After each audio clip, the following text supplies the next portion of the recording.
¿Qué tal, amigos? Muy bienvenidos un día más a Con Ánimo de Lucro. Ya lo saben, un espacio de información y análisis económico de confianza, un oasis para la economía entendida desde el lado correcto de la historia, desde la defensa de la libertad, la prosperidad y el respeto a la búsqueda de la felicidad. No cambien de emisora. Arrancamos y lo hacemos hoy con el melón abierto por el gobierno, la condonación a la deuda de Cataluña y todo lo que viene detrás. Sí, tenemos que hablar de la condonación de la deuda a Cataluña, de ese anuncio que hizo ayer Esquerra Republicana de Cataluña, porque el gobierno ha vuelto a comprar tiempo. Unos pocos meses quizá en la Moncloa, quién sabe si habrán sido capaces de sellar la paz con los separatistas hasta 2027. De hecho, uno de los objetivos de Sánchez es llegar hasta 2027 y era lo que celebraba hace solo unos días, hace solo unas horas, el propio Rodríguez Zapatero, después de volver de Suiza, de reunirse junto al secretario de Organización de los Socialistas, Santos Cerdán, con el señor Puigdemont. Se reunió con el señor Puigdemont en Suiza, volvió y dijo que aquí tenemos paz hasta 2027. Olvídense de elecciones adelantadas, olvídense de que haya ningún problema, este gobierno va a continuar al menos hasta 2027. Y de repente, ayer el señor Junqueras aparecía en la escena, el amnistiado Junqueras, y decía que había, tal y como se había acordado en el pacto de investidura, el gobierno iba a condonar la deuda de Cataluña. Además, iba a condonar más de lo que se había comprometido. Se había comprometido hasta un 17% y al final va a condonar casi un 22% la deuda, más de 17.000 millones de euros. Y dirán ustedes, no hombre, Luis Fer, eso no puede ser. Eso no puede ser porque yo, que estoy muy atento a la información política, recuerdo perfectamente que le preguntaron a la señora María Jesús Montero en octubre de 2023 si, como parte de ese acuerdo para conseguir la investidura del señor Sánchez tras las elecciones, insisto, en octubre de 2023, si había pactado el gobierno la condonación de la deuda de Cataluña. Y esto era lo que decía María Jesús Montero en aquel momento. Sabe que el presidente de la Xunta, Alfonso Rueda, lleva varias semanas, alertando de que no tolerará una condonación de deuda a Cataluña. ¿Esto está sobre la mesa en la negociación? No, es que se lo inventan. Es que lo curioso es que las comunidades del Partido Popular se inventan las cuestiones. En este caso ha sido el señor Rueda, daría igual que fuera el señor Moreno Bonilla, y de pronto empiezan a especular y dicen, no vamos a tolerar. Oiga, es que eso no ha ocurrido, y como eso no ha ocurrido, no se puede hablar de tolerar. Si han escuchado bien, le preguntan, ¿eso está sobre la mesa? ¿La condonación de la deuda es algo que se ha pactado en el pacto de investidura? Se lo inventan, ¿no? Pues vamos a ver lo que decía ayer mismo la misma protagonista, María Jesús Montero. Esta medida saben que tiene su origen en el pacto de investidura que se firmó con Esquerra Republicana de Cataluña, en donde se hizo constar que la metodología aplicada a esta comunidad se haría Para, Amalio, para el corte. Vamos a ponerlo otra vez. A ver, es que no lo he oído muy bien. Amalio, ponlo otra vez. Esta medida saben que tiene su origen en el pacto de investidura a que ver, se firmó. Entonces vamos a escuchar otra vez a María Jesús Montero en Esta 2023. medida saben que tiene su... en 2023. Vamos a escuchar qué era lo que decía. Sabe que el presidente de la Xunta, Alfonso Rueda, lleva varias semanas, alertando de que no tolerará una condonación de deuda a Cataluña. ¿Esto está sobre la mesa en la negociación? No, es que se lo inventan. Es que se lo inventan. ¿Está esto sobre la mesa en la negociación? Es que se lo inventan. Y ayer nos decía... Esta medida saben que tiene su origen en el pacto de investidura. Bueno, debería tener una sanción los miembros del gobierno por mentir. No habría dinero en el mundo para poder satisfacer tantas sanciones, tantas mentiras, tantos trágalas, tantos engaños. Pero es que aquí de lo que se está hablando es que el hijo díscolo sea perdonado y que todos los demás, los que hacemos los deberes, tengamos que pagar esos desmanes. Es de eso de lo que se trata. De nuevo Cataluña pidiendo dinero, de nuevo este gobierno comprando tiempo con el dinero del resto de españoles. Ese es el resumen. Por eso, en octubre de 2023, la señora Montero no quería ni oír hablar de este asunto. Aunque perfectamente sabía, como así confesó ayer, que eso estaba encima de la mesa. Y vamos que estaba encima de la mesa. por mucho que ahora lo quiera maquillar como una política que tiene que extender a todos para... Es tan bueno el Estado que lo que va a hacer es condonarnos la deuda. Las deudas se han de pagar. Y si a Cataluña se le condona la deuda y se le condona a otras comunidades autónomas, se establece un problema básico, que es que los contribuyentes de aquellas comunidades donde se ha practicado una política fiscal rigurosa, donde no se ha querido incurrir en deuda, donde no se ha tirado, por ejemplo, del Fondo de Liquidez Autonómico, como es el caso de Madrid, y ha salido a financiarse a los mercados porque gracias a que hace una buena disciplina fiscal consigue financiarse en los mercados, no como otras comunidades que sí que han necesitado del Fondo de Liquidez Autonómico. Ahora los contribuyentes de la Comunidad de Madrid vamos a tener que pagar que el gobierno de Sánchez vaya a poder continuar en la Moncloa al menos hasta 2027. Esto es lo que estamos viendo. Esto es de lo que vamos a hablar en el día de hoy y esto es lo que vamos a analizar con todos los expertos, con quien sabe la última hora, con quien tiene todos los datos y con quienes han analizado este asunto desde el punto de vista político y económico. Prepárense que hoy tenemos un programa muy duro. Vamos a ir enseguida con Beatriz García, como siempre, a averiguar qué es lo que trae la portada Libre Mercado ahora mismo. Intuyo que mucho de esto, de lo que vamos a hablar. Pero antes déjenme que les recuerde un consejo rápido. ¿Quieren ustedes invertir en el negocio inmobiliario? Tienen la opción de Cibisland. Desde 250 euros pueden optar a rentabilidades de entre el 10 y el 13% en inversiones que tienen detrás una garantía hipotecaria. Una manera de exponerse al negocio inmobiliario sin necesidad de comprarse un piso y ponerlo en rentabilidad. Entren en cibisland.com, Cibisland con V y terminado en D.com, y ahí pueden encontrar toda la información. Y ahora sí, nos vamos a la portada de Libre Mercado. Lo he dicho siempre, chiqui, son 1.200 millones. Con ánimo de lucro, con Luis Fernando Quintero. Beatriz García, ¿cómo estás? Muy buenas. Oye, vaya lío, desde ayer. Vaya vergüenza la de ayer por parte del gobierno de Pedro Sánchez. Ya sabíamos que iban a hacer esta trampa, una trampa que no es más que mutualizar deuda, no es más repartir entre las comunidades que han sido más responsables a nivel financiero y fiscal las deudas, los pasivos de las irresponsables. Eso es nuestra noticia de apertura de hoy. Desde luego que sí. Oye, importante, además, te doy la enhorabuena, Bea, porque lo explicas perfectamente, se entiende todo y además muy ordenadito. Las claves de la quita masiva de deuda de Hacienda, premios a las comunidades autónomas irresponsables y a las que suben el IRPF. Yo comentaba esta mañana, esto es como cuando un padre tiene varios hijos y tiene 2 o 3 que lo hacen muy bien, 2 que lo hacen muy mal y 1 que lo hace rematadamente mal, que siempre se está gastando todo el dinero, que no trabaja, que destroza su habitación, que amenaza con irse de casa, que se sale de casa y nunca sabes cuándo regresa, que además mete problemas porque está endeudado y tiene que los padres asumir todos esos problemas, y de repente los padres se cansan y dicen: vamos a mutualizar todo esto. A vosotros, hermanos buenos, que lo estáis haciendo bien, que no os habéis gastado más de lo que teníais y que estabais haciendo las cosas correctamente, vais a tener que pagar todas las deudas del hermano grande. Todos vamos a establecer una manera equitativa para que lo podamos pagar entre todos. Y es decir, los que han hecho las cosas bien van a tener que pagar lo que están haciendo los que lo han hecho mal. Efectivamente, la ministra de Hacienda nos lo vende como que todas las comunidades autónomas van a salir beneficiadas de esta quita masiva, pero bueno, todo esto, toda esta fórmula, la fórmula Montero, esconde muchas trampas tremendas. Lo primero es que esta fórmula la ha ideado Montero porque Sánchez necesitaba el apoyo de los independentistas para su investidura. Si no, de esto no se hubiera hablado en ningún momento dentro del gobierno. Entonces, claro, como es demasiado descarado hacerlo solo con Cataluña, pues lo han hecho con todas las comunidades autónomas. Pero vamos, la intención del gobierno no era esa. Premiamos al hermano irresponsable, como puede ser Cataluña, como ha sido Valencia, como ha sido Andalucía, que tienen endeudamientos, sobreendeudamientos demasiado exagerados y, sobre todo,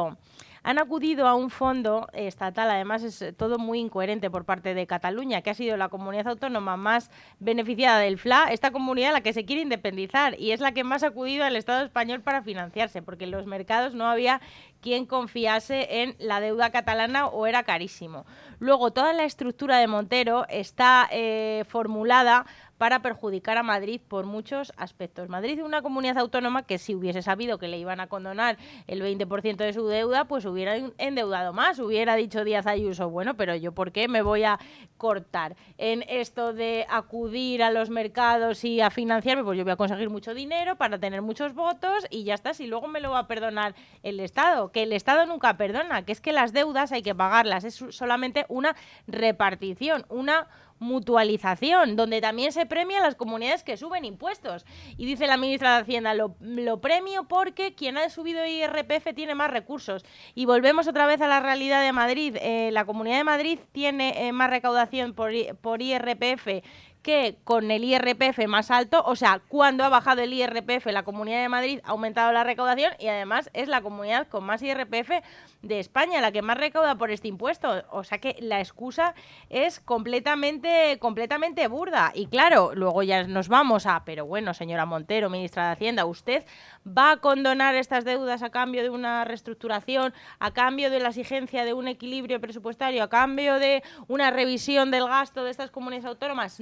No piensa mirar, y así nos lo dijo ayer, no piensa mirar si el gasto es bueno o es malo. Si Cataluña ha gastado poco, ha gastado mucho, que evidentemente ha gastado mucho, pero ni siquiera ha gastado bien. O sea, tú estás incentivando a que las comunidades autónomas se sigan endeudando. O sea, esta barra libre es perversa, con enorme riesgo moral y un completo despropósito financiero a nivel tanto estatal como autonómico. Es la verdad que es tremendo, es un despropósito de los pies a la cabeza. Hay mucha información en Libre Mercado hoy relativa a este asunto, también la pieza de Carlos Cuesta de los inspectores fiscales ofreciéndose a las comunidades autónomas para evitar un grave perjuicio del cupo catalán a España, pero cuéntanos una pieza más y ya nos adelantas que nos preparáis para mañana. Bueno, pues hablamos de los aranceles de Donald Trump, de cómo afectan a la economía española y cómo amenazan en términos de empleo y en términos de generación de actividad. Nos lo cuenta Diego Sánchez de la Cruz. Y bueno, la verdad que Estados Unidos, pues que está recibiendo hoy 20% de las exportaciones europeas. Se ha incrementado esta variable respecto a años anteriores. Y bueno, pues los acuerdos comerciales ahora mismo están en peligro con estos amenazas ofensivas y declaraciones del presidente de Estados Unidos. ¿Qué nos preparáis para mañana? Bueno, pues vamos a hablar de muchas cosas, pero vamos a tirarle de las orejas a la Unión Europea también, que tiene unos aranceles invisibles, que esos que no se ven, pero que son la cantidad de trabas burocráticas que hay para la generación de actividad y de riqueza dentro de la Unión Europea. También funcionan como aranceles y perjudican a muchísimos sectores, como pueden ser las manufacturas, el sector servicios, y encarecen mucho sus bienes. Entonces, bueno, pues también hablamos de Estados Unidos, aranceles para nadie, ni para Europa ni para Estados Unidos. Bueno, pues estaremos muy pendientes de esa información sobre Europa. Es que nos hemos convertido en expertos en burocracia. Completamente. Es terrible. Sí. En fin, vean, como siempre, muchas gracias. Hasta mañana. Bueno, pues como es una información que se producía ayer y que sigue evolucionando a lo largo del día de ayer y toda esta mañana, ¿qué les parece si nos asomamos a los servicios informativos de radio y hablamos con Leticia Vaquero, que tiene la última hora, minuto y resultado? Leticia, buenas tardes. Buenas tardes. El Partido Popular ha dejado claro su no a la condonación de la deuda, para las que la tengan, la mayoría. Recordemos, ha sido la manera que ha tenido el Ministerio de Hacienda de contentar a sus socios de Esquerra Republicana, es decir, no perdonándole una parte de la misma solo a la Administración catalana, sino extenderla al resto de autonomías hasta asumir el Estado 83.252 millones de euros de quita, donde la mayor beneficiada sería Andalucía, caladero de votos para una María Jesús Montero candidata por el PSOE para las próximas elecciones en esa región. Y después Cataluña, con la condonación de 17.100 millones de euros, algo que el independentismo catalán celebró en el día de ayer, aunque el líder de Esquerra Republicana, Oriol Junqueras, aseguró que aun estando satisfechos, siempre quieren más. Y esta mañana, en una entrevista en Radio Nacional, ha arremetido contra el Partido Popular por negarse a votar a favor en el Consejo de Política Fiscal que se celebrará en el día de mañana. Para el Partido Popular es muy fácil hacer declaraciones altisonantes porque sabe que se aprobará igualmente en el Consejo de Política Fiscal y Financiera de mañana miércoles. Y se aprobará porque el gobierno español en dicho Consejo tiene la mitad de los votos y por lo tanto con el apoyo de una sola comunidad autónoma la medida será aprobada. Por lo tanto el PP se puede permitir el lujo de decir que está en contra porque sabe que se va a aprobar igualmente y que por lo tanto se va a beneficiar igualmente. Claro, es que Hacienda solo necesita el voto afirmativo de una autonomía para que su propuesta salga adelante, aunque después comenzarán las reuniones con cada una de ellas, las consultas públicas, los informes, la vuelta al Consejo de Ministros y la tramitación del anteproyecto de ley en el Congreso de los Diputados, donde saldrá adelante con la suma de sus socios. Pero eso no quiere decir que por defecto a todas se les vaya a condonar una parte de su deuda. Como dijo Montero ayer, esbozando una sonrisa, el pedirlo es voluntario. Pero para el presidente de los populares, Alberto Núñez Feijóo, Montero ha ideado una quita trampa. Es una trampa injusta y, por tanto, tenemos que denunciar que no se puede comprar el alquiler del Palacio de la Moncloa con el dinero del conjunto de los españoles, subvencionando la irresponsabilidad y la subida de impuestos. Este es nuestro planteamiento. Si lo que se quiere hablar es de reestructurar una deuda, pero sin perdonar la deuda, ese es un debate en el que estamos dispuestos a hablar. En el Consejo de Política Fiscal y Financiera de mañana, por la tarde, se abordará también otro asunto que ha pasado desapercibido, el reparto por comunidades autónomas de la recaudación del gravamen a la banca, el cual en 2024 ha nutrido a Hacienda con casi 1.700 millones de euros. Serán más fondos para las autonomías, como reclaman, pero el problema, una vez más, estará en el criterio de reparto. Si se hace conforme al Producto Interior Bruto de cada una de ellas, de nuevo, entre las ganadoras estará Cataluña y se dejará de lado a las más pobres. Muchas gracias, Leticia. Bueno, muchos puntos de atención que tenemos que tener sobre este asunto. Vamos a tratarlo enseguida con una de las personas que más lo conoce, más de cerca lo conoce. Pero antes, déjenme con Rubén Folguera, que lo tengo ya aquí conmigo. Rubén, ¿cómo estás? Muy bien, buenas tardes. Que demos un repaso a algunos datos. Por lo menos, yo le decía a Rubén, vamos a tratar de conocer un poco cuánto se ha llevado Cataluña del resto de españoles durante estos últimos años. Porque sí que sabemos que año tras año los separatistas no han hecho otra cosa que pedir más y más y más recursos en atención a unas deudas históricas que dicen tener. Sí, los independentistas, en ese insaciable afán por seguir pues sacando dinero al Estado español, al Estado central, el último logro, como bien estáis comentando, es que bueno, pues se ha aprobado la condonación de una deuda de más de 17.000 millones de euros a Cataluña, en el marco de pues una condonación que luego han extendido, ¿no?, al resto de comunidades, que supera los 82.000 millones de euros. Y como bien publica Beatriz García en Libertad Digital, lo que supone esto es básicamente pues un premio para las comunidades más irresponsables y para las que suben más el IRPF. Porque tal como anunció ayer la ministra María Jesús Montero, pues como venimos diciendo, esta condonación de deuda supera los 80.000 millones, que es una cantidad tremenda. Y también es una excusa, destaca Beatriz, para cumplir con, por parte del gobierno, con las presiones de los secesionistas. Y de este modo, una de las comunidades más, digamos, afectadas y más castigadas será precisamente la Comunidad de Madrid, que todos conocemos cuál es la manía que tienen desde el gobierno central actual a esta región, porque no les va el agua. Realmente lo que hace es oponerse a cada intento, ¿no?, de pisotearnos. Pero la cuestión aquí es que los independentistas llevan más de 10 años en un proceso que ellos dicen, al menos de palabra, los dirigentes, con el objetivo de independizar Cataluña del resto de España, ¿no?, y de lograr esa independencia, pero que lo que ha traído básicamente es una ristra y una lluvia de millones de euros, miles de millones de euros a la región, que a ver dónde han ido a parar, porque lo que sabemos es que desde que el 20 de septiembre de 2012, que es cuando Artur Mas se reunió en la Moncloa con Mariano Rajoy para pedirle un pacto fiscal, ¿no?, y tratar de que el gobierno central, pues en aquel momento dirigido o controlado por el Partido Popular, aprobase un modelo de financiación especial para Cataluña que era similar al concierto vasco y navarro, y que después Rajoy se negó. Una semana después, lo que hizo Mas fue convocar elecciones y, de este modo, el 27 de septiembre de aquel año, el Parlamento acordó celebrar una consulta soberanista, entre comillas, lo de consulta, en la legislatura siguiente.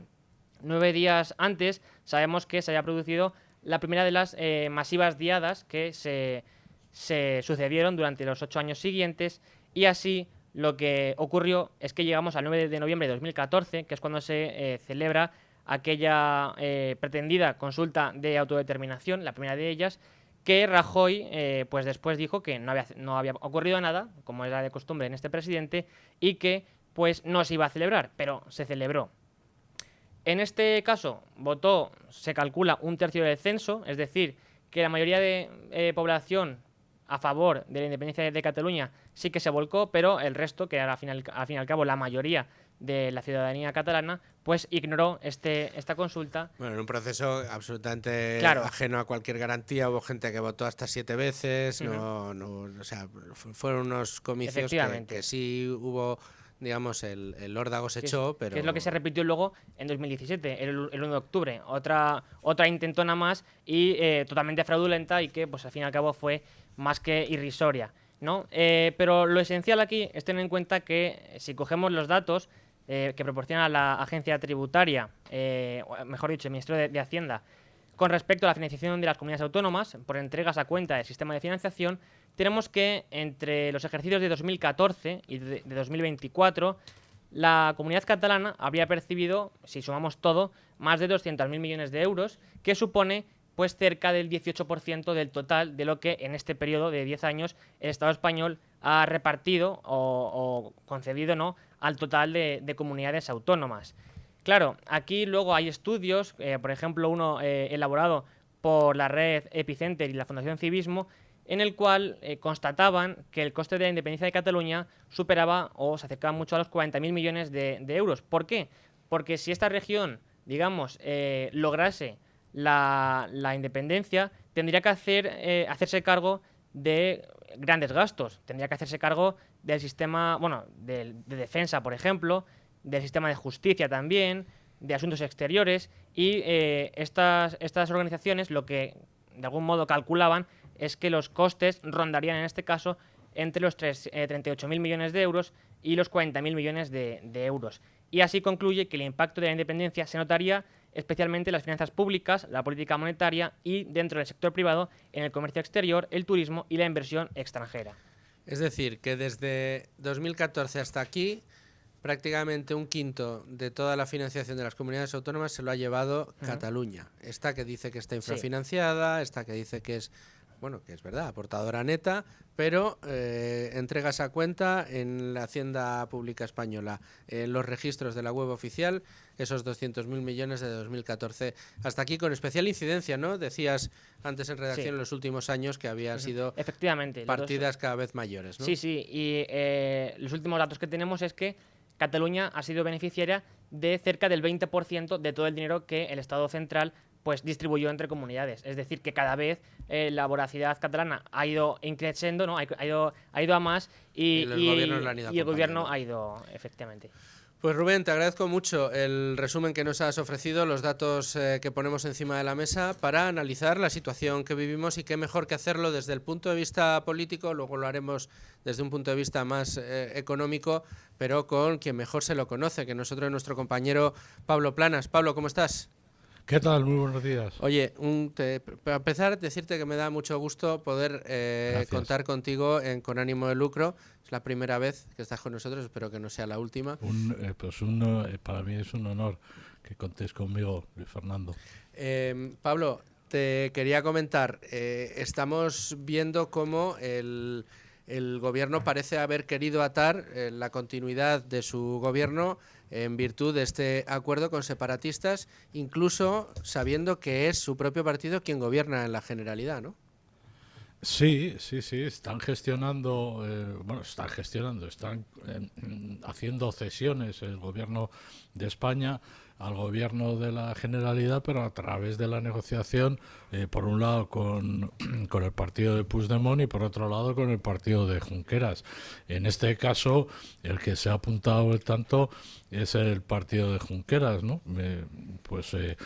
Estos 17.104 millones de euros que, que parece solo la punta del iceberg de otras concesiones, porque esta misma semana está habiendo reuniones bilaterales entre el Gobierno de España y el Gobierno de la Generalidad catalana, por ejemplo, para aumentar la plantilla de los mozos de escuadra o también para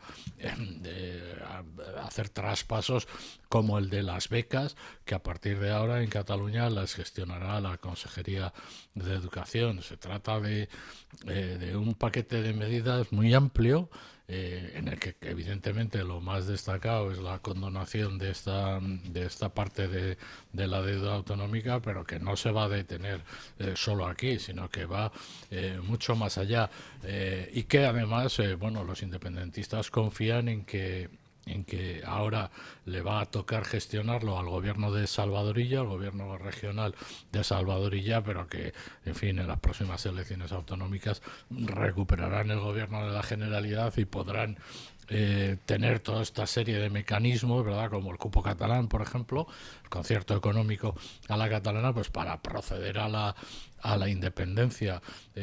Ya prácticamente de facto es una pinza en la que por un lado se habla de dinero, pero por otro lado también se habla de competencias tan importantes como el control de las fronteras, el control de la inmigración, en fin, los trámites que afectan a la población inmigrante, etcétera. ¿Le está saliendo rentable al separatismo el haber puesto a Sánchez en el gobierno?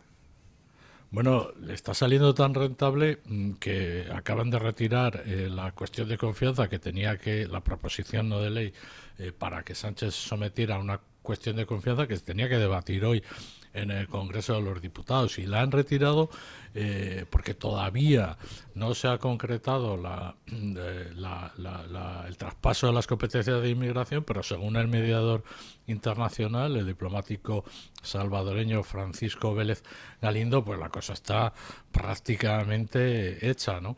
Y entonces el único pero, ¿verdad?, es que la amnistía para el prófugo Carles Puigdemont todavía no se ha aplicado por los recursos de inconstitucionalidad puestos por las comunidades autónomas, por el Partido Popular y por entidades como Sociedad Civil Catalana, pero vamos, le está saliendo muy bien. Hay que tener en cuenta además, por ejemplo, que la deuda del Fondo de Liquidez Autonómica que mantenía la Generalidad Catalana, según Junqueras y los líderes separatistas, era para financiar la sanidad y la educación, pero también fue para financiar el proceso separatista, para pagar toda esa propaganda contra España, para pagar los medios de comunicación que jalearon el proceso independentista y que, en fin, y que extendían ideas tan peregrinas como la de que España nos roba. Acordaos aquel eslogan en la década pasada que era un mantra que los independentistas sostenían para justificar lo que posteriormente fue el golpe de Estado. Un 20%, prácticamente un 20% de toda la financiación de las comunidades autónomas se lo lleva Cataluña. Es que se dice pronto, pero tampoco estamos hablando precisamente de la comunidad autónoma más pobre. Es verdad que es una de las que más se ha empobrecido, al mismo tiempo que es en la que más ha saqueado a sus ciudadanos vía impuestos y la que más deuda ha acumulado. Ha sido, desde luego, el gran hijo díscolo de todas las comunidades autónomas. Pero, Pablo, volviendo un poco a la primera pregunta que te hacía, ¿cómo se lo ha tomado esto Salvadorilla? Esto de que pacten cosas para su gobierno con su más firme oposición, permitiendo que a la oposición pueda tener, argumentos de cara al electorado para sacarle del poder más adelante. Esto yo creo que por parte de Salvadorilla sabemos que no va a poner el grito en el cielo contra Pedro Sánchez. Esto yo creo que todos podemos concluir que no va a ser así, pero la verdad que no queda en buen lugar, ¿no? No, lo que están intentando difundir es la especie de que en realidad estas negociaciones el Partido Socialista Catalán tiene un peso fundamental, pues están dejando que se ponga la medalla el partido de Esquerra Republicana, ¿no?, que habría sido la consejera de Economía Alicia Romero la que habría llegado a la cifra final de condonación, de quita de la deuda con la vicepresidenta y ministra de Hacienda, María Jesús Montero, pero que están dejando que Esquerra presuma de esta condonación, pues porque Esquerra fue quien facilitó la investidura de Salvadorilla, pero bueno, está quedando un poco, en fin, como se dice popularmente, como cagancho en Almagro, ¿no?, porque las cosas van un poco por fuera de los circuitos y de los canales oficiales. Eso se nota especialmente, incluso más que ahora, en el caso del traspaso de las competencias de inmigración, que uno de los escollos que tienen es que, según el gobierno socialista de la Generalidad Catalana, pues no, el número de mozos de escuadra es insuficiente para asumir el control de las fronteras y para asumir la gestión, de lo que implica, ¿no?, la gestión administrativa de la inmigración. ¿Y ahora qué, Pablo? Bueno, pues esto sigue. Seguramente estas últimas concesiones, sirvan para aplacar a los independentistas en los próximos 2, 3, 4 meses, pero la dinámica independentista consiste en ir, digamos, desgastando al Estado, arrancando competencias al Estado, vaciando de competencias a los principales organismos del Estado en Cataluña y desmantelando prácticamente al Estado en Cataluña. Y eso ahora pasará, por ejemplo, seguramente una de las próximas cosas que veremos será la entrega de edificios del Estado a la administración autonómica, ¿no? Pues estaremos aquí pendientes y contaremos contigo para que todos nuestros oyentes y telespectadores nos lo conozcan y además lo conozcan de primera mano. Pablo Planas, te agradezco mucho que hayas querido sacar este ratito para estar con nosotros en Con Ánimo de Lucro. Muchas gracias a vosotros. Un abrazo. Bueno, ya ven el panorama que tenemos. Hemos visto cuáles son las lecturas más importantes que tenemos que ver desde el punto de vista político de todo lo que está sucediendo. Ahora les invito a que analicemos las económicas y lo vamos a hacer gracias a nuestro compañero y amigo Manuel Llamas. ¿Qué tal, Manuel? ¿Cómo estás?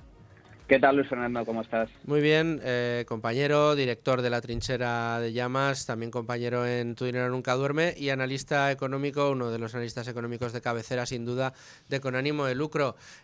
Oye, al final lo han hecho. Al final esa reunión que tuvo el señor Zapatero hace 2 días en Waterloo con el señor Puigdemont, no sé si fue en Waterloo especialmente, pero con el señor Puigdemont y con Santos Cerdán, parece que ha dado sus frutos y tenemos a Junqueras anunciando que sí, que se va a condonar la deuda.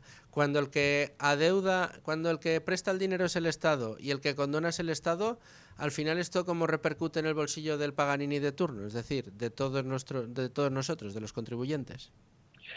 Bueno, pues repercute de múltiples formas, porque para empezar hay que aclarar que esto no es una condonación. Las deudas hay que pagarlas. La cuestión es quién paga esa deuda y esa es la pregunta clave. La pregunta no es la cantidad, sino el sujeto. ¿Quién paga la deuda que finalmente el gobierno le va a restar a las comunidades autónomas? Pues la van a pagar todos los españoles. Y aquí de lo que se trata es de que, por una cuestión de un acuerdo político, esto forma parte del acuerdo de investidura de Pedro Sánchez con RC le reclamó una quita sobre la deuda que la Generalidad Catalana acumulaba con el Estado a través del FLA, del Fondo de Liquidez Autonómica, equivalente al casi el 20% de esa deuda, unos 17.000 millones de euros, y lo que ha hecho el gobierno es, bueno, pues vamos a aplicar ese acuerdo y esos 17.000 millones de euros que se le va a restar a Cataluña, a partir del momento en el que se apruebe, pues será sufragado por el conjunto de los españoles. Lo que pasa, la única diferencia radica en que, como era prácticamente inviable que solo se aplicase a una comunidad autónoma, porque evidentemente eso supondría una reclamación por parte del resto de comunidades autónomas ante los tribunales, pues finalmente se han sacado a la manga esta quita, esta condonación, mal llamada condonación, por la cual las comunidades autónomas de forma voluntaria se podrán adherir a esa reducción de deuda mediante una metodología, un criterio que es absolutamente arbitrario. Lo que el gobierno es beneficiar especialmente a Cataluña y también a Andalucía, que van a ser las regiones donde se le va a restar un mayor volumen de deuda, pero a cambio toda esa deuda, esos 80.000 millones de euros de condonación que a día de hoy está en los balances de las comunidades autónomas, pasará al balance del Estado, es decir, del Gobierno central. Y eso significa ni más ni menos que esa deuda, esos 80.000 millones de euros, se van a pagar. Claro que se van a pagar. Lo que pasa es que se van a repartir entre todos los españoles, con independencia de la buena o mala gestión que hayan llevado a cabo los políticos responsables en cada una de esas comunidades autónomas. Por lo tanto, va a haber algunas comunidades autónomas que se van a ver de forma sustancialmente beneficiadas, porque su volumen de deuda total se va a reducir de forma sustancial, también a nivel per cápita, pero habrá otras que precisamente son las más diligentes, las más responsables, las que han hecho mejor las cosas desde el punto de vista fiscal y presupuestario, que se van a ver tremendamente perjudicadas. Y con ellas, por lo tanto, estoy hablando también de su población, de sus contribuyentes, de sus ciudadanos, especialmente el caso de Madrid, que tiene la menor deuda autonómica de todo el país, que tiene unas cuentas públicas equilibradas, que además ha reducido los impuestos para favorecer el crecimiento económico y la creación de empleo, y que debido a este reparto, pues evidentemente se va a ver perjudicado. Es decir, los madrileños van a pagar más deuda gracias al acuerdo del PSOE, gracias a esta propuesta del gobierno de Pedro Sánchez, a cambio de que los catalanes paguen menos. Pero, Manuel, ¿es la Comunidad de Madrid, mejor dicho, son los ciudadanos de la Comunidad de Madrid los que más perjudicados van a salir de este acuerdo? Sí, van a ser de los más perjudicados, porque la deuda autonómica que tiene la Comunidad de Madrid es una deuda, es la de las más bajas de España. Por lo tanto, si la cuestión es que esos 80.000 millones de euros de quita se van a repartir entre todos los españoles, por decirlo así. Al estar en el balance del Gobierno central, va a formar parte de la deuda pública de España. Por lo tanto, es una deuda que pasa automáticamente a ser sufragada por el conjunto de los españoles, no por cada una de las comunidades autónomas. Eso supone, en términos per cápita, unos 1.900 euros per cápita para el conjunto de los españoles. Lo que pasa que, claro, aquí lo que hay que ver es cuánto se condona a quién. Desde este punto de vista, a cada catalán, debido a esta condonación de deuda, pues va a suponer unos 2.300 euros menos de deuda. Mientras que a cada madrileño el perdón o la condonación que propone el gobierno suponen unos 1.370 euros menos de deuda per cápita.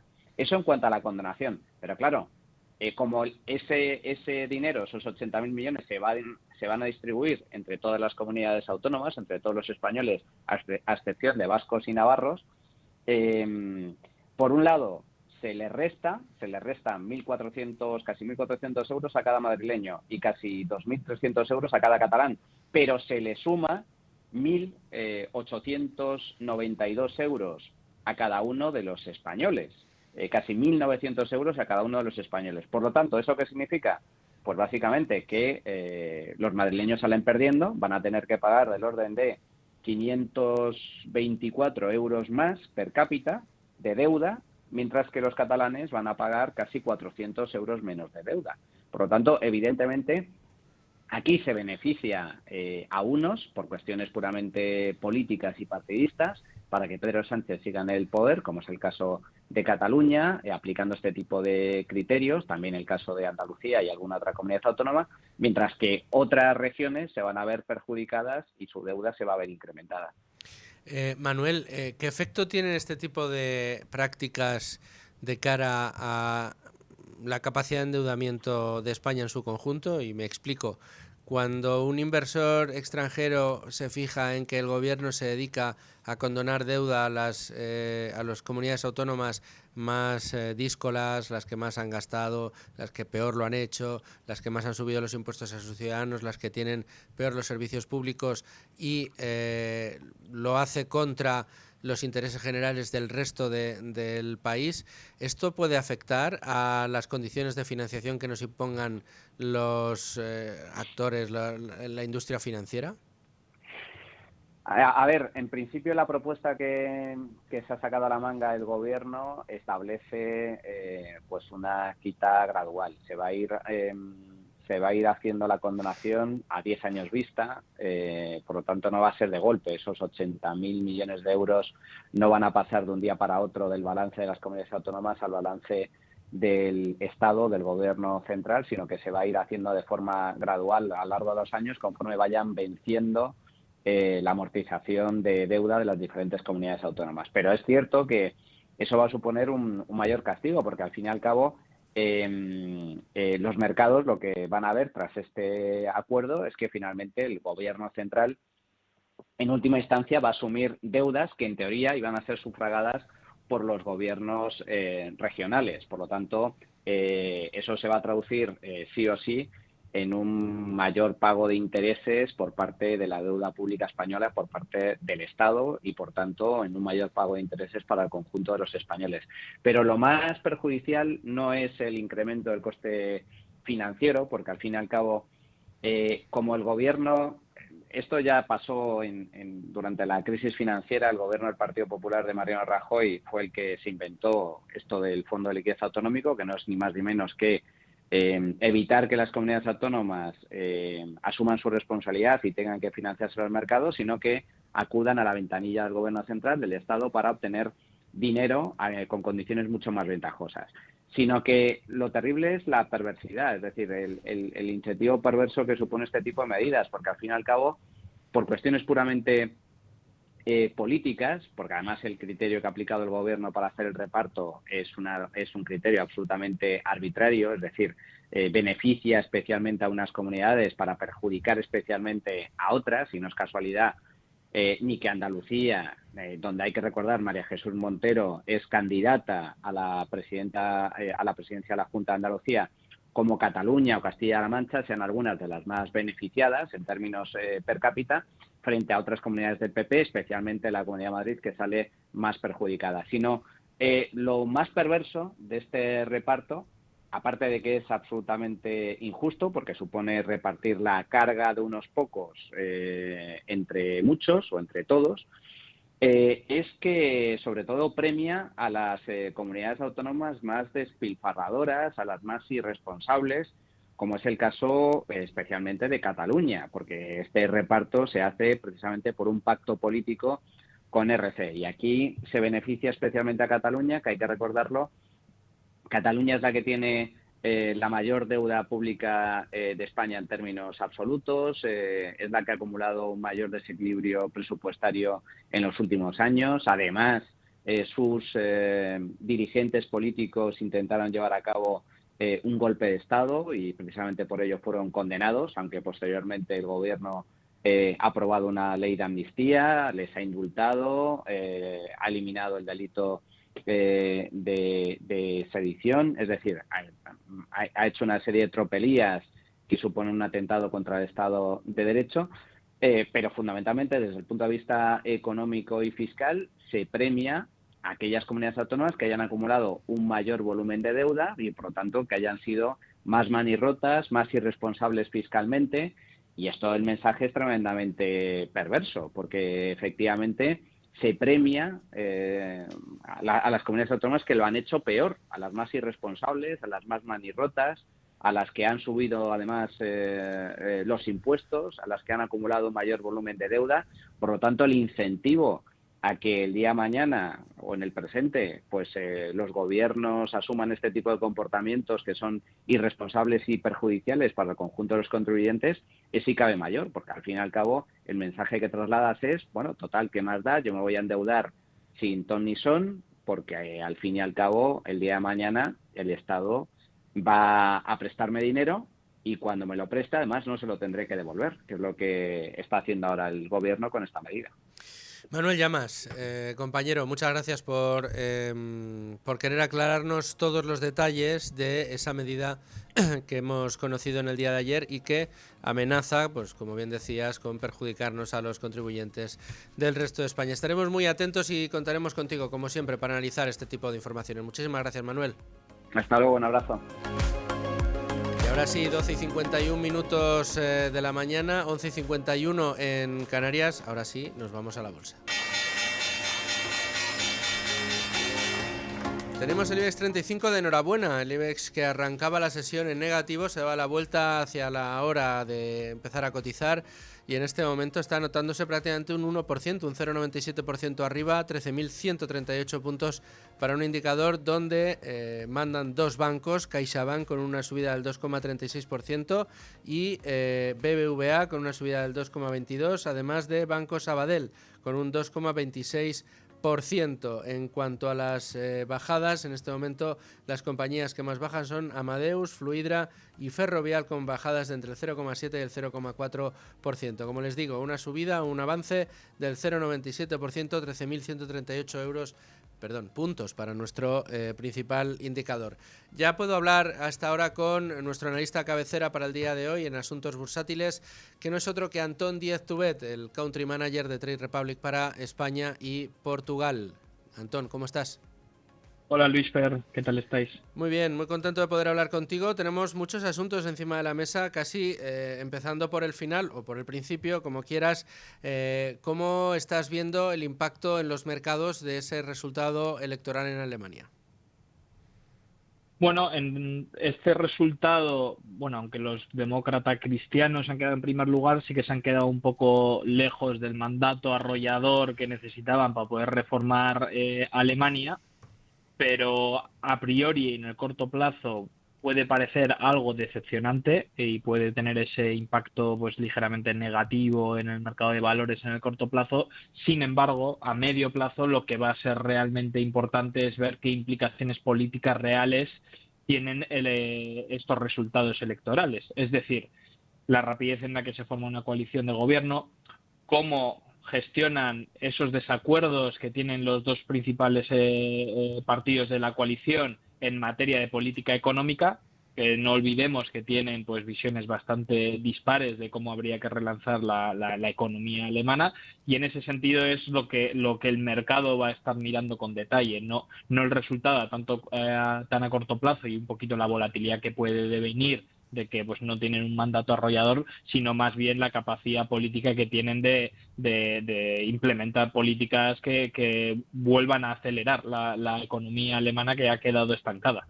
De todas maneras, Antón, da la sensación de que la sangre no ha llegado al río, que el mercado, pues ve cierto espacio para la certidumbre y no parece demasiado soliviantada con este resultado. Cosa distinta pasa con los aranceles y con la guerra arancelaria, ¿no? Sí, bueno, efectivamente, al final, pues todo lo que viene siendo titulares con noticias sobre posibles aranceles, pues van a traer mucha volatilidad durante todo 2025. Ya lo dice JP Morgan, ¿no? Que todos los titulares que hablen de aranceles a los chips, etcétera, pues van a hacer que en 2025, dentro de que las perspectivas de rentabilidad de las bolsas americanas son buenas, va a venir con mucha volatilidad. Hasta ahora ha habido muchos comentarios, acciones finales del gobierno americano todavía no se han implementado en todo su rigor, teniendo en cuenta todo lo que se ha dicho, y bueno, hay un riesgo de ese arancel global del 25%, va a depender mucho lo que pase con China, esas conversaciones que están teniendo los dos gobiernos, si se materializa o no esos aranceles, sí puede tener un efecto negativo. ¿Dónde vemos la mayor amenaza? En caso de una implementación de los aranceles que se han hecho titulares, pues puede venir con inflación, ¿no? De hecho, Goldman Sachs en su último estudio dice que puede haber un repunte de la inflación entre un 0,7 y un 1% a raíz de implementar aranceles. Bueno, pues vamos a estar muy pendientes de cuál es el efecto. De todas maneras, ya que en Trade Republic una de las planes que tenéis de inversión sistematizada es a través de ETFs, que es una manera, pues muy óptima desde el punto de vista de los costes de indexarse a los mercados, sí me gustaría preguntarte, porque estábamos hablando estos días atrás con Gustavo Martínez sobre su tesis del oro y sigue invitando a invertir en este metal precioso que se encuentra en máximos. Podríamos pensar que no es el mejor momento precisamente para invertir, puesto que se encuentra en máximos, pero si alguno se cree la tesis de Gustavo Martínez, que hay que decir que la tiene muy bien estudiada, y piensa que estamos en una dinámica en la que la moneda fiduciaria va a pasar a mejor vida, o no es que vaya a pasar a mejor vida, pero no va a atravesar desde luego su mejor momento y puede seguir perdiendo poder adquisitivo, sin duda alguna el oro será uno de los valores que más va a crecer. ¿Se puede uno indexar al oro a través de un ETF? Sí, bueno, o sea, el oro siempre ha formado parte de una cartera diversificada de inversión, ¿no? Porque al final no solo actúa como activo refugio contra la inflación, sino que también actúa como activo refugio en caso de mucha volatilidad o de un pánico bursátil donde hay fuertes caídas. El oro amortigua esas caídas de tu cartera, mientras te ofrece pues esa rentabilidad que te permite batir la inflación a largo plazo, ¿no? Entonces casi cualquier gran gestora o banca privada siempre tiene un componente de exposición al oro. Claro, cuando hablamos de exposición al oro hay tres grandes formas de hacerlo: oro físico, futuros o ETFs. ¿Cuáles son las ventajas de los ETFs? Pues aparte de que no tienes ese riesgo de tener que custodiar tu propio oro físico, tienes liquidez en cualquier momento para vender esa posición en oro, está respaldado por oro real, es decir, el gestor de ese ETF o el emisor de ese ETF tiene el oro guardado y está la evolución de ese ETF está respaldada por el oro físico en realidad. Y bueno, y luego te incorpora pues ese bajo coste de que estás pagando por debajo del 0,50% anual por tener exposición al oro, y mucho menos. Tenemos ETFs que están en torno al 0,20%, ¿no? En este sentido, para tener exposición desde €1 sin tener que destinar grandes cantidades de dinero y tener la exposición a oro, los ETFs son la mejor manera de implementarlo. De hecho, nosotros en la plataforma tenemos el iShares Physical Gold, el Invesco Physical Gold, el Amundi Physical Gold, son todos ETFs de gestoras de primer nivel mundial, respaldado por oro físico, por un coste irrisorio que te da esa exposición a largo plazo, te evita el riesgo que expone tener oro en tu casa guardado, y lo puedes vender y comprar desde €1 cuando quieras, ¿no? Porque son de vehículos de inversión que cotizan en bolsa. Pues Antón, te agradezco mucho tu análisis y te agradezco mucho además que nos hayas explicado cómo funcionan esos ETFs de oro. Pues mira, una nueva manera que tenemos para exponernos al metal precioso. Contaremos contigo muy pronto para analizar lo que está sucediendo en los mercados. Antón, muchas gracias. Muchas gracias a vosotros. Hasta luego.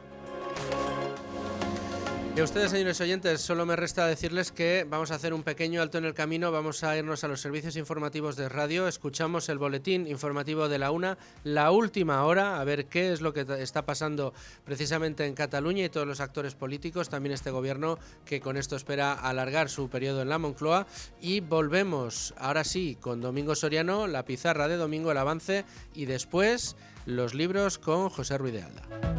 Seguimos Con Ánimo de Lucro, lo hacemos como todos los martes que podemos, con Domingo Soriano. ¿Qué tal, Domingo? ¿Qué tal, Luis Fernando? Además, hoy aquí conmigo, sí. Que otras veces es por teléfono, yo prefiero tenerte aquí, como siempre, en el estudio. Ya saben que con Domingo Soriano repasamos algunos de los temas más importantes o más repetidos de las pizarras que tanto Domingo Soriano como Nuria Richard nos ofrecen en Libertad Digital, en esos vídeos fantásticos en los que tanto aprendemos de economía. Pero hoy tenemos la suerte de que ya está en el horno una de las próximas que vamos a ver, una pizarra que tiene además mucho que ver con algo que estamos analizando últimamente y porque Trump lo ha puesto de moda. Europa, Estados Unidos, cómo funciona la burocracia europea, qué es lo que producimos, cuál es nuestra fortaleza dentro del viejo continente en materia competitiva. Yo creo que solo podemos competir en burocracia, normas, gasto público, tiros en el pie. ¿Cuál es el producto que mejor se nos da, Domingo? Sí, un poco por ahí va la pizarra. Es una pizarra en la que queremos reflexionar sobre qué puede hacer Europa en el caso, por ejemplo, eso se está comentando mucho en los últimos días, de que no nos guste la política, y la política en nivel, digamos, en un sentido más amplio de la palabra, que quiera aplicar el presidente de Estados Unidos. Y si sentimos que las decisiones desde un punto de vista geopolítico, incluso de seguridad, que adopta el presidente de Estados Unidos no nos gustan, ¿qué puede hacer Europa para enfrentarse? Porque yo creo que este es uno de los temas clave de los que se ha hablado poco en las últimas semanas. Es decir, se ha hablado mucho sobre si Trump lo estaba haciendo bien o mal en relación con Ucrania, y ahí cada uno tendrá sus opiniones. A mí no me gusta especialmente lo que está haciendo y sobre todo algunas de sus declaraciones, pero esta es la parte que les corresponde, pues o que nos corresponde de crítica hacia Estados Unidos, también les corresponderá a sus ciudadanos, y nosotros decimos, oye, el presidente de Estados Unidos está acertando, se está equivocando. Pero luego está la segunda parte de la cuestión, que es decir, oye, si Estados Unidos quiere impulsar una paz en Ucrania que consideramos injusta, o si Estados Unidos quiere imponer a Ucrania determinadas condiciones que consideramos injustas, o si Estados Unidos quiere hacer cualquier otra, quiere tomar cualquier otra medida que nos pueda afectar a los europeos y no estamos de acuerdo, ¿qué podemos hacer? Y esa es una pregunta en la que la respuesta es mucho menos clara, o que nos gusta mucho menos a los europeos, y que ahí ya, claro, decimos, no, pero es que Trump es malo, vale, que Trump es malo, venga, pero esto vamos a ponerlo a un lado. Ahora, ¿qué podemos hacer nosotros? Y ¿Qué tenemos en nuestra mano? Claro, y es que ahí la realidad económica nos deja una foto muy, muy poco favorable para nosotros mismos, incluso iba a decir para nuestros intereses, para nuestros principios. Es que, ¿por qué esa sensación de que Trump o Putin, pero bueno, vamos a quedarnos con Trump, de que Trump puede hacer un poco lo que le dé la gana en Ucrania? Porque eso es un poco, digamos, la cuestión que a mí más me ha llamado la atención en los últimos días es esa sensación de cierta impotencia de Europa. Es que Trump está impulsando un acuerdo en Ucrania que no nos gusta. Bueno, porque damos por hecho que va a salir ese acuerdo. Y ahí ya me escapo y me voy completamente de los temas geopolíticos, que no son lo mío, y me voy a la economía y digo, ¿por qué? Pues la sensación es porque Estados Unidos, desde un punto de vista económico, cada vez está más lejos de Europa y cada vez nos trata más como un socio menor. Y a eso le dedicamos la pizarra. Entonces, claro, vemos, las cifras en los últimos 20-25 años de PIB per cápita se han ido separando a favor de Estados Unidos de forma continua. Da igual cuál sea la administración americana. Da igual si Bush, que si Obama, que si Trump, que si Biden. Da igual. Cada vez los americanos son más ricos y cada vez los europeos más estancados. Miramos PIB per cápita y decimos, no, y el PIB total también. Fíjate, sacábamos una cifra. En el año 95, el PIB total, lo que producían en total Alemania, era 1/3 de lo que producía Estados Unidos. Y es una cifra razonable. PIB total alemán, PIB total americano. Al final Alemania es un país más pequeño y con mucha menos población. Si decimos, hombre, si Alemania es un 33-34% era en realidad en el año 95. De todo el PIB de Estados Unidos. De todo el PIB de Estados Unidos. Brutal, ¿eh? 1/3, dices, no, pero está bien. Dices, oye, pues la suma de Alemania más Francia más Reino Unido más Italia, pues España, más o menos podemos imaginar que estamos ahí, que podemos competir. Podemos mirar igual, oye, pues a Estados Unidos. Pues bien, ahora mismo, 30 años después, el PIB de Alemania supone el 16% del PIB norteamericano. O sea, ha caído más de la mitad de ese 34 al 16. Entonces, claro, ahora mismo Estados Unidos, claro, antes un país que tenía un PIB que era 1/3 del tuyo, sabes que es más pequeño, sabes que es menos relevante, pero dices, bueno, le ves en términos de una cierta igualdad, y más aún, ya digo, si sumamos, pues oye, lo que puede hacer Francia, lo que puede hacer España, lo que puede hacer Italia.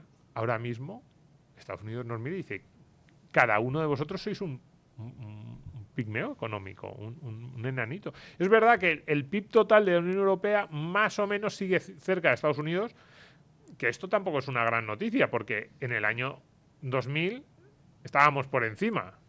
digamos, hemos ido perdiendo pie, pero todavía si sumamos a los 27 países con mucha más población que Estados Unidos, el conjunto de los países de la Unión Europea, el acumulado es mucho, tiene mucha más población que Estados Unidos, más o menos estamos ahí, nos podemos medio defender o medio comparar. Porque claro, son 27 países, cada uno de ellos con sus prioridades, con sus políticas, con sus necesidades. Y, claro, la foto es muy...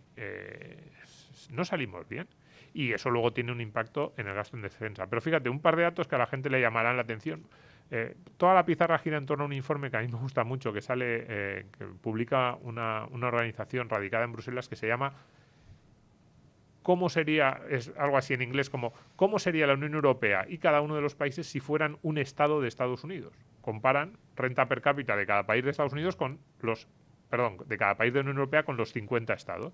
Pero, por ejemplo, la Unión Europea, la media de la Unión Europea sería el tercer estado más pobre de Estados Unidos. Solo tienen menos renta per cápita que la Unión Europea, Idaho y Mississippi. España sería el estado más pobre de Estados Unidos. Claro, eso es la media de la Unión Europea que está por encima de España. Si España fuera un estado de Estados Unidos, sería el estado más pobre. Porque a veces vemos en las películas, digo, por ejemplo, Mississippi, que es el más pobre. Estos estados del sur profundo, muy rurales, con poca industria. Incluso muchas veces en las series y en las películas americanas se hace una pequeña caricatura. Pues bien, España es más pobre que el más pobre de los estados de Estados Unidos. La Unión Europea, el tercero más pobre sería, solo por delante de Idaho y Mississippi. Si miramos los países más ricos de Europa, quitando Luxemburgo, es verdad que Luxemburgo e Irlanda sí que compiten de igual a igual con las regiones más ricas de Estados Unidos. Pero el resto de los países de la Unión Europea, incluso los Dinamarca, Suecia, Holanda, que son países muy prósperos, muy ricos, mucho más, sabemos que mucho más que España, en PIB per cápita estarían en el puesto 25, en el puesto 30, es decir, estarían en... O sea, las democracias, las socialdemocracias nórdicas a las que tanto aludimos, que son la leche, estarían en la mitad de tabla para abajo. Mitad de tabla para abajo si fueran un estado en Estados Unidos. Entonces, claro, cuando uno ve esas cifras, piensa...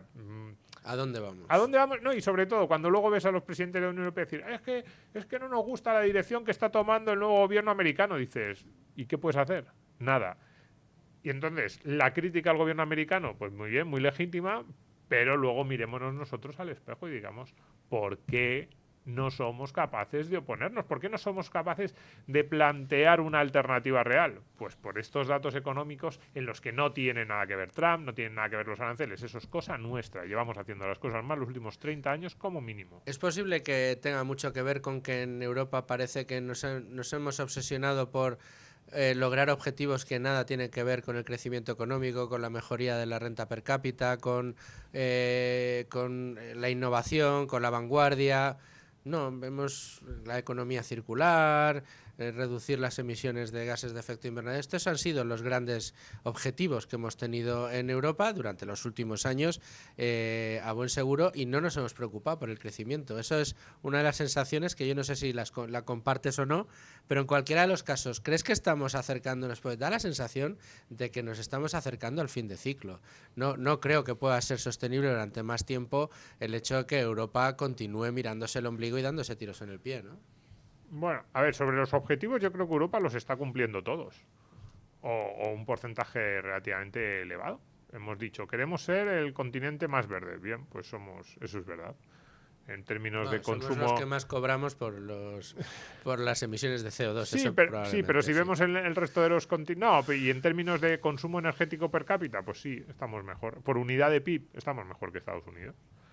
En términos de porcentaje de energías renovables, pues sí, estamos mejor que Estados Unidos y que otros continentes. En ese sentido, ahí es donde digo, objetivos, pues algunos los estamos cumpliendo. Por ejemplo, objetivos, yo no digo que cerrar los objetivos. No, por eso, pero otra cosa es, ¿deberían ser esos nuestros objetivos? Claro, esa es la cosa. Mi respuesta es que no. Claro, han puesto unos objetivos completamente absurdos y al margen del mercado, objetivos políticos.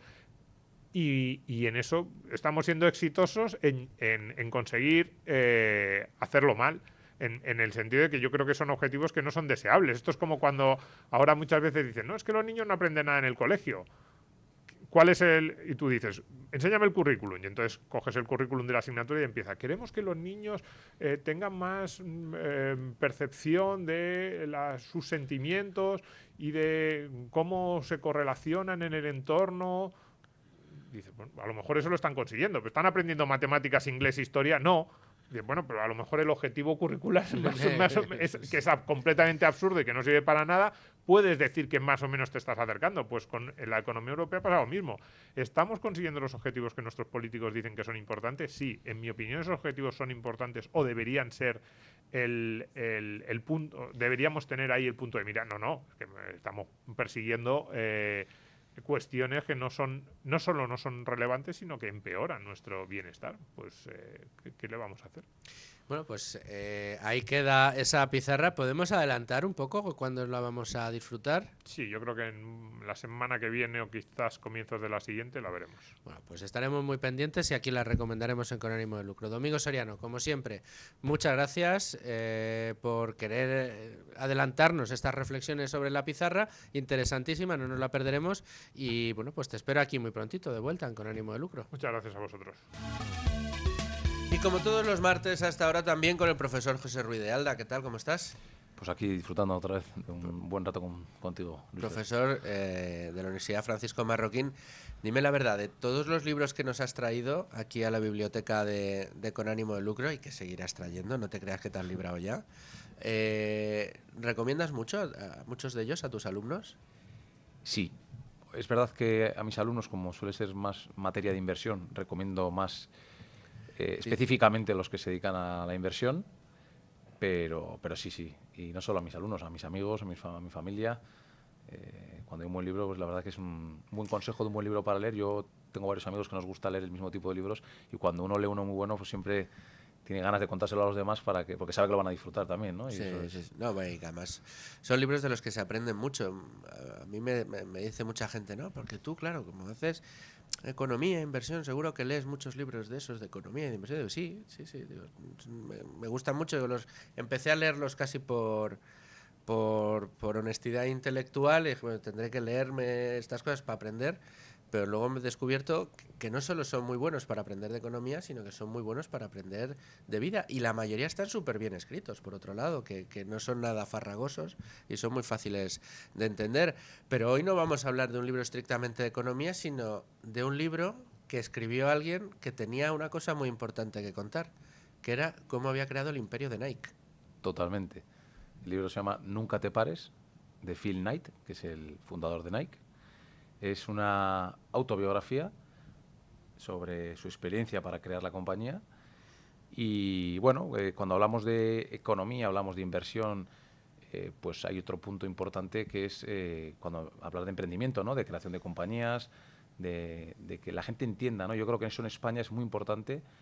Además, es particularmente interesante. O sea, yo creo que en España, en los colegios, se deberían leer libros de emprendedores que con mucho sacrificio han sacado adelante sus compañías para que entiendan lo difícil de ese proceso, ¿no? Que a veces parece como que ser empresario es algo fácil y explotar a empleados, estas cosas, ¿no? De hecho, el otro día separaban la palabra trabajadores de empresarios, ¿no? Y durante un momento pensé, bueno, o sea, no hay nadie más trabajador que el propio empresario. Hombre, claro. O sea, que yo los llamaría trabajadores por cuenta ajena y trabajadores que se juegan todo lo que tienen, que son dos cosas diferentes, pero bueno, nunca las contrapondría, desde luego. Estoy leyendo una reseña que hizo Bill Gates de este libro. Dice, estas memorias del cofundador de Nike son un recordatorio refrescante y honesto de lo que realmente es el camino hacia el éxito empresarial, y lo define: desordenado, precario y lleno de errores. Totalmente. Y apasionante, porque realmente... Por supuesto. Esto nos serviría el famoso título de la película La delgada línea roja, ¿no? Pues aquí están constantemente en la delgada línea roja de quebrar, de no quebrar, de que salga bien, de que salga mal, de que se acabe el proyecto. Es un libro muy apasionante porque bueno, él narra de primera persona lo que fue crear Nike desde cero, cómo empezó y todos los problemas que ha tenido, y la de veces te das cuenta que es un milagro realmente que una compañía llegue a sobrevivir y a tener ese tamaño por la de problemas que surgen por el camino y además yo también soy consciente de que el 90% de la gente ante esos problemas lo normal es que capitule y se centre a hacer otras cosas, ¿no? Entonces, por eso es especialmente apasionante, porque compañías de éxito hay muchísimas, pero historias como la de... y cómo la cuenta la historia, como la de la fundación de Nike, que en principio se llamó Blue Ribbon, pues es una historia espectacular, muy interesante, esas que te atrapa y que te tiene constantemente en vilo, que no sabes qué va a pasar, y digamos que te transmite el estrés que él tiene, pero también la ilusión y la energía y las ganas de emprender, ¿no? Que es lo bonito. Además, yo creo que del mundo del emprendimiento, si hay algo bonito, es la pasión y la energía con la que emprende alguien que tiene una visión, ¿no? Tienes esa sensación de crear algo de la nada, ¿no? Claro. Esto lo estamos haciendo ahora. No llegaremos a los libros de historia, pero esto lo estamos haciendo nosotros. Te voy a poner una peguita. Oye, esto de la autobiografía, ¿te gustan, no te gustan? Porque claro, inevitablemente el sesgo propio lo tiene y probablemente haya descrito cosas de una manera que a lo mejor no se compadecían del todo con la realidad y nunca sabremos cuáles son, ¿no? Totalmente. Al final, obviamente, cuando lees una autobiografía siempre hay un riesgo de que... Bueno, no hay un riesgo, hay una obviedad, y es que solo hay un prisma y todo se ve desde el ángulo de quien lo ha vivido, de uno de los protagonistas de la historia, ¿no? Habría que ver otros protagonistas de esa misma historia que piensan, ¿no? Pero bueno, también es verdad que lo comentábamos antes, ¿no? Antes de empezar el programa, que al final también te transmite realmente en primera persona lo que sentía mientras iban evolucionando los diferentes eventos, ¿no? Y las diferentes situaciones, y cuando eso lo hace un tercero, ¿no? Pues, y narra lo que ha pasado, es un poquito menos, en ese sentido, tiene menos valor para alguien que le guste el emprendimiento, el negocio, entender un poco las situaciones en las que viven. Yo siempre pongo el ejemplo, ¿no? Yo, por ejemplo, pues cuando era bastante joven, me leí todas las biografías de Mario Conde que había, ¿no? Pues estaban las de Jesús Cacho, etcétera, de la época. Jesús Cacho era un gran escritor de la época del pelotazo español, ¿no? Y eran historias como... Y luego tienes las autobiografías de Mario Conde, ¿no? Pues claro, en una vez solo, como luz, un ser de luz, cuando habla de sí mismo, cuando ves la de Cacho te das cuenta pues que él también jugaba un juego... Que tenía sus sombras. Sí, claro, como todo el mundo, y más en esos niveles de negocios, política, influencia y demás, ¿no? Pero con que el lector sepa que está leyendo una autobiografía y que es la visión de él mismo, pero personalmente no, en este libro no veo nada, o sea, no es un libro en el que se eche, digamos, que lo sirva como un brindis a su ego, no me da esa sensación, sino es muy inspirador, yo creo. Da la sensación cuando te acercas a la historia de Nike de que el éxito llega de la audacia de un momento de lucidez, ¿no? No somos capaces de despegar, solamente pegamos en el running, ¿no? En las zapatillas para correr, pero no pasamos a la primera división de las marcas de ropa deportiva, y de repente tenemos que fichar a Jordan. Y en ese momento se alinean los planetas para conseguir dar con... A mí, mira, me gustan mucho las historias de los empresarios, pero hay algo que me apasiona sobre todos ellos, que es las fórmulas de negociación. Cómo conseguir aquello que quieres y que a priori parece imposible. Porque la historia lo que ha demostrado es que prácticamente siempre existe la manera, el camino, el serpenteo argumental que tienes que mantener hasta conseguir ese objetivo. Y el fichaje de Jordan en aquel momento era un imposible. Sí, que además está muy bien ilustrado y explicado en la película, no recuerdo cómo se llama la película. La película me parece. Efectivamente, que yo la vi ya después de haber leído el libro, con lo cual pues me enriqueció más porque ya conocía la historia de Nike. Claro, esto poca gente lo sabe, ¿no? Al final Nike, de hecho, Phil Knight era, por sus condiciones atléticas, pues no se le daban bien muchos deportes, y entonces él se dedicó al atletismo universitario, ¿no? Entonces tuvo un entrenador muy famoso, Bowerman creo que se llamaba, igual me equivoco, pero creo que era Bowerman, y digamos que él, como consecuencia de su afición al atletismo, empieza a distribuir unas zapatillas japonesas, va a Japón, negocia con ellos, empieza a vender unas zapatillas de terceros en Japón, y ese es el germen por el cual luego creará su propia marca cuando se le acaba el contrato con los japoneses, a su vez busca financiación en Japón. El libro es de estos en los que de repente se cae la empresa y tiene que coger un vuelo, irse a Japón, renegociar de hecho, la primera vez que va a Japón para intentar comercializar las zapatillas de esta marca japonesa antes de crear el Nike, se inventa que él tiene una empresa de distribución en Estados Unidos que él no tiene, o sea, él va a título... O sea, tiene esta cosa de audacia, de caradura, pero de ganas, de ilusión, pero es realmente entretenido. O sea, tiene un problema en un momento de aduanas por el tema de comercial entre Japón y Estados Unidos, que implica 20 y pico millones de euros de multa y que se lleva la compañía por delante. O sea, es toda una situación que realmente ya te digo que hay una sucesión de hechos que te da la sensación que en cualquier momento, si no hubiera tenido la energía y la determinación que tenía, en cualquier momento se llevan la compañía por delante. Y hoy estamos hablando de una compañía, probablemente la compañía de material deportivo junto a Adidas, pues más importante del mundo, ¿no? Entonces, que luego se ha extendido, como bien has dicho tú, que es la segunda fase, esa fase en la que del atletismo, de esas grandes zapatillas de correr, luego introducen la famosa creo que son ellos los que introducen la cámara de aire. Luego está la parte de Jordan, luego hay una entrada de ellos, por ejemplo, en el mundo del golf con Tiger Woods también, que fue espectacular. Bueno, la verdad que es una compañía impresionante, y el libro es súper entretenido. O sea, no es una biografía de estas aburridas que te cuenta pues, una persona que ha tenido éxito. No sé si la biografía de Walmart es tan divertida, quiero decir, de los hermanos Walton. Probablemente no. Esta es una biografía muy interesante. Muy divertida. Sí, porque fíjate, en la película se fijan más en el directivo, que es el que va a negociar con la familia Jordan y el que, digamos, traza el plan para conseguir convencer a Jordan, y el presidente es casi un convidado de piedra. Te das cuenta que sí, que el hombre al final confía en este directivo y que lo sacan adelante, pero como que le viene dado. Sin embargo, claro, cuando profundizas y luego esto me encanta de los empresarios, ¿no? Esto de han caído y se han vuelto a levantar. Es que o sea, sucede con todos. A nadie le ha venido dado el éxito. Totalmente, hombre. Es que te das cuenta que hay casos de han tenido más suerte o menos, pero en general todos han tenido que remar mucho y enfrentarse con muchos muros. Y este caso es uno totalmente, y más muy divertido, porque es un vaivén. Luego tiene ese punto anárquico de todos los que montan un negocio desde cero, ¿no? Te dicen que fue en un garaje, etcétera, y al final lo montas con amigos, la estructura la montas regular, no sabes cómo estocarte, cómo almacenar, los costes, aquí al fin es este aprendizaje mientras andas, ¿no? Mientras vas andando vas aprendiendo y te vas pegando tortazos. ¿Cómo financio ahora el stock que necesito para vender? ¿Cómo financio esto? ¿Qué pasa con mi amigo el que se ha ido? Todo este lío de situaciones de montar un negocio desde cero.